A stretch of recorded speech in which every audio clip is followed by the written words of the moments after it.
পঞ্চায়তৰ মনোনয়ন পত্ৰ দাখিল কৰিবলৈ আহিছে বিভিন্ন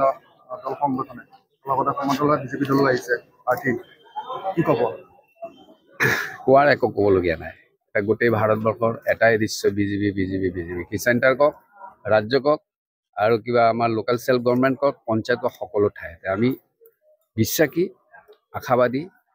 আৰু কনফিডেণ্ট এটা ক্ষেত্ৰত যে এইবাৰ বিপুল ভোটত আমি আগতকৈ বেছি ভোটত জিকিম মই যিমানবোৰ ঠাইত গৈছোঁ সকলো ক্ষেত্ৰত উন্নয়নৰ কাম হৈছে কি ৰাস্তা কি বিভিন্ন স্কিমৰ আণ্ডাৰত মানে কাম কি মোদী গভৰ্ণমেণ্টৰ চেণ্ট্ৰেল গভৰ্ণমেণ্টৰ কোনো কাম মাথাউৰিৰ পৰা আৰম্ভ কৰি আছাম মালাৰ পৰা আৰম্ভ কৰি বা আপোনাৰ যিকোনো ক্ষেত্ৰতে যাওক না কিমান কম আপোনাৰ